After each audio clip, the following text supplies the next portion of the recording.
communication des banques centrales évolue ces dernières heures. Ce qu'on appelait la forward guidance, la communication anticipée, le guidage des anticipations de marché laisse place désormais à une stratégie de surprise. On l'a vu hier avec la Fed ou encore la Banque centrale européenne. Mais la surprise du jour, il y en a une par jour en ce moment, c'est celle en provenance de la Banque nationale suisse. Nous en parlons avec Nadia Garbi, avec nous en visioconférence depuis Genève, économiste senior chez Pictet Wealth Management. Bonjour et bienvenue Nadia.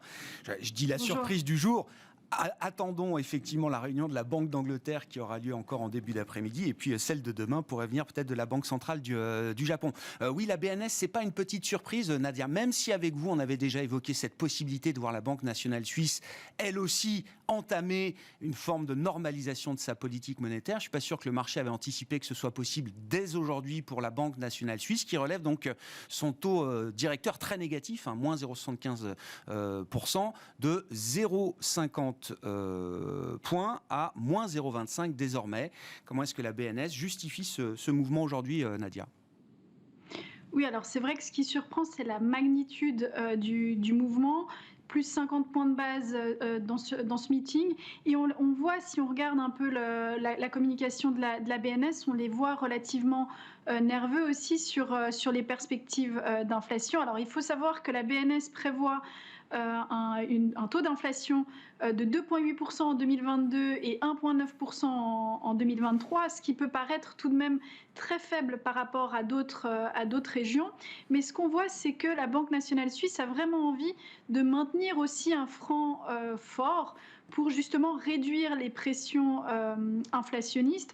On le voit dans les détails des commentaires que la BNS note que les récentes pressions à la hausse sur les prix ne sont pas uniquement dues à la guerre en Ukraine ou à l'énergie, mais qu'ils voient aussi un élargissement des pressions inflationnistes. Donc c'est ce qui justifie le mouvement de ce matin avant la BCE. Et je dois dire aussi qu'il y a deux facteurs qui ont peut-être poussé la BNS à agir dès aujourd'hui de 50 points de base. On a tout d'abord le mouvement de la Réserve fédérale de plus 75 points de base. Et enfin, hier, les nouvelles sur potentiellement un outil anti-fragmentation de la BCE, qui permettrait à la BCE d'aller plus vite sur le cycle de hausse de taux. C'est intéressant. On parle de tactique d'une certaine manière, mais je trouve que c'est quand même intéressant à décrypter, Nadia. C'est assez rare, voire inédit, que la banque suisse agisse avant sa banque cousine, on va dire, la Banque centrale européenne. Mais le fait que la BCE ait convaincu d'une certaine manière les marchés qu'il y aurait un outil efficace pour régler le sujet de la fragmentation en zone euro, ça laisse entendre qu'une hausse de taux en zone euro de 50 points de base le 21 juillet prochain est peut-être déjà un done deal.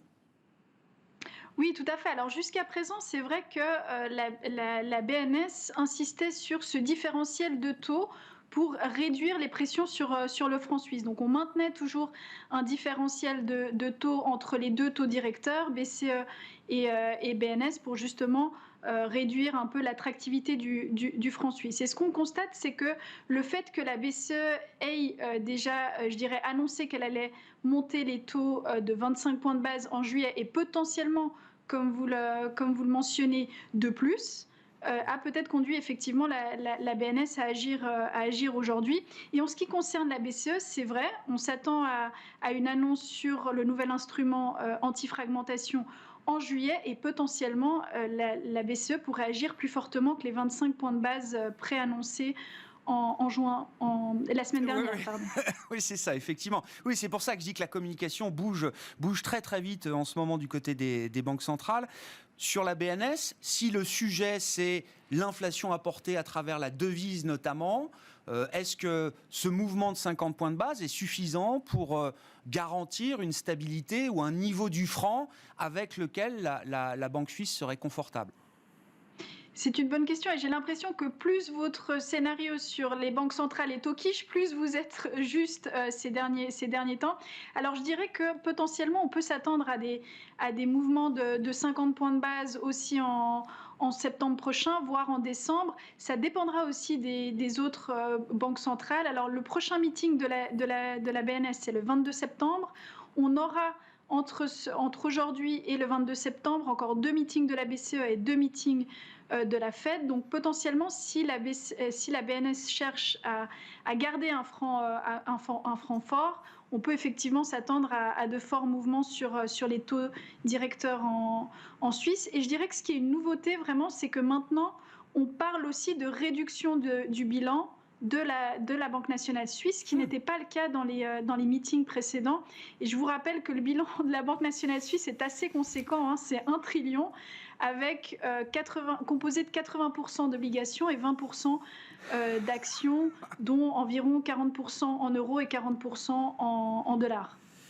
Oui, effectivement, si la Suisse commence à attaquer la question du bilan, ça montre une forme de stress, comme vous le disiez, de ce point de vue-là, Nadia, avec pourtant des perspectives d'inflation qui restent très, très mesurées par rapport à ce qu'on connaît ailleurs dans le monde. Sur le sujet de la Banque centrale européenne, donc le sujet de la fragmentation, Nadia, la BCE a convaincu hier pour se donner un peu de temps avant de convaincre définitivement avec des détails et un programme de gestion de crise crédible et efficace.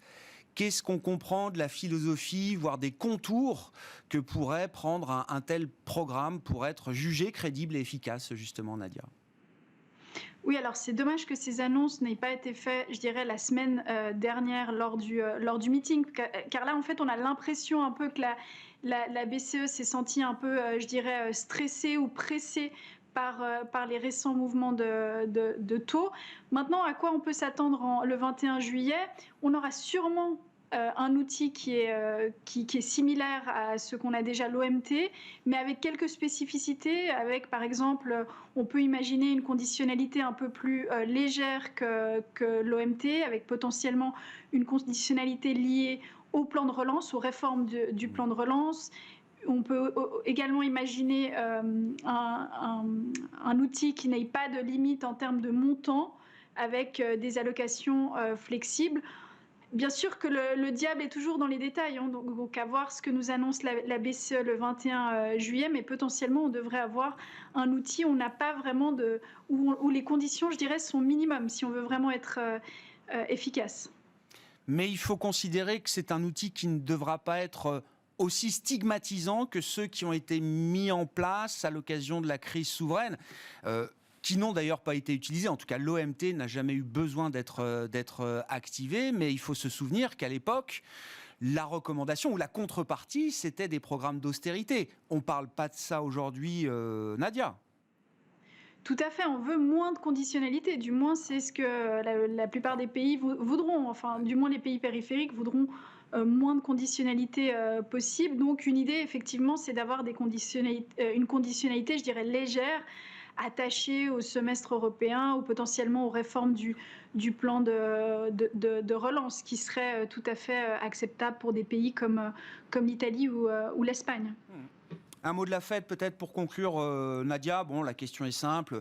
Bon, la surprise a été préparée, bien organisée, etc. Est-ce que la Fed est un peu plus crédible peut-être ce matin qu'elle ne l'était il y a 48 heures, si c'est la question ? C'est une bonne question. Bon, sur la crédibilité des banques centrales, on pourrait en parler des heures, je pense, ces jours. Mais je dirais que vraiment, effectivement, elle a, je dirais, bien accompagné ce mouvement d'hier soir. Et la réaction des marchés était plutôt positive, en tout cas jusqu'à hier soir, après la conférence de presse. Maintenant, c'est vrai qu'on voit vraiment, hein, l'inflation est devenue maintenant l'obsession numéro 1 de la Réserve fédérale et des autres banques centrales. Et ils seront prêts à agir de manière très forte dans les prochains meetings, à savoir s'ils refont un mouvement aussi grand que celui d'hier ou au contraire un 50 points de base en juillet. Une chose est sûre, c'est que l'inflation maintenant est devenue un objet politique. Et voilà, on voit vraiment que c'est la priorité au-delà de toutes les questions sur la croissance et sur potentiellement la récession dans ces prochains mois. Bon, on abandonne un peu de crédibilité sur la forward guidance, sur la parole donnée. Si c'est pour en regagner un peu dans la lutte contre l'inflation, tant mieux. En tout cas, c'est l'équilibre que cherchent aujourd'hui, semble-t-il, les banques centrales. Merci beaucoup, Nadia. Nadia Garbi qui est avec nous en visioconférence depuis Genève, économiste senior chez Pictet Wealth Management.